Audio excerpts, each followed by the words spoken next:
Ассалаумағалейкум, қымбатты көрермен, бұл Заң Лайф арнасының жариялайық бағдарламасы. Естеріңізде болса, біздің арнамыздан көмек сұраған Айгерім Тәжиеваның мәселесі бойынша Шымкент қаласына бірнеше рет келдік. Міне бүгін тағы да келіп отырмыз, бірақ бүгін қалалық соттамыз. Себебі жауапкер тарап Айгерім Тәжиева мен талап қойшы тарап Көжебаев Мұраттың ісі апелляциялық сотта қаралып жатыр.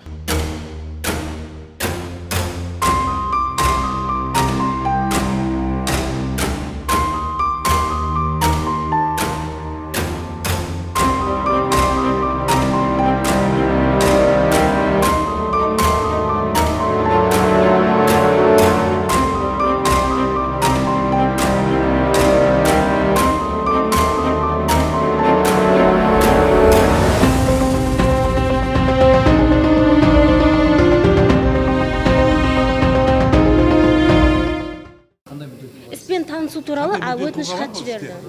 Қандай мүдделі тұлға? Көжебаевтың әйелінің өкілі. Кеше өтініш хат жазып отыр. 6,5-дан кейін. Іске қатысы жоқ адам ғой. Енді іспен танысам деп өтініш хат жазып отыр. Жарайды, өтініш жазған іске қатысы жоқ адам болды деген мысалы. Бірінші топтада қатыспаған ол адам. Неге оны үшінші тұлғаға қосып қойдыңдар? Мүдделі тұлға ғой.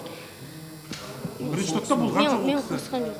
Мен қосып отқан жоқ. Іспен танысу туралы өтініш хат жазған. Оның үстіне басқа процестің уақыты кеп қалды сағат 12-ге. Одан кейін сол себепті, екі себепті отложка істелінді. Кейінге қалдырылды.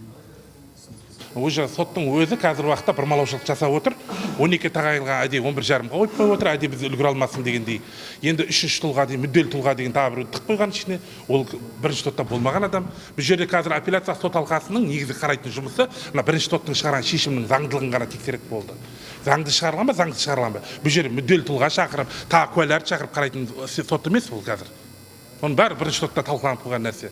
Сондықтан енді алдағы уақытта көреміз, біздің өзіміздің де қадағалауында ұстап отырамыз оны. Қазір сот отырысы кейінге қалдырылды деген жауапты естідік. Не себепті кейінге қалдырылғанын баспасөз қызметінен білуге тырыстық. Алайда баспасөз хатшысы бізді жауапсыз қалдырды. Бүгін сот отырысы 12-ге тағайындалған болатын, апелляция алқа қарау керек болған. Біз енді 11,5-ға кейін аяқ астынан ауыстырып жіберіпті уақытын. Бірақ біз енді 11,5 болса да үлгеріп келуге тырыстық, бірақ сол үлгере алмадық. 12-ге ровно 12-де біз кірдік бұл сотқа. Бірақ өкінішке орай сот 11,5-да қарап тастадық деген хабар естідік. Бірақ мен сот аэропорттан ұшақтан түскеннен бастап мен хатшыға жазып келе жатырмын. Мен 11,5-ға аяқ астына қойған уақытыңға біз үлгере алмай жатырмыз. Кешігіп жатырмыз. Сондықтан бізді күтіңіз деген, бірақ біздің айтқан менің жазған хатыма ешқандай да жауапсыз қалдырып күткен жоқ. Енді сот отырысын кейінге қалдырды дейді. Ол кейінге не үшін қалдырған?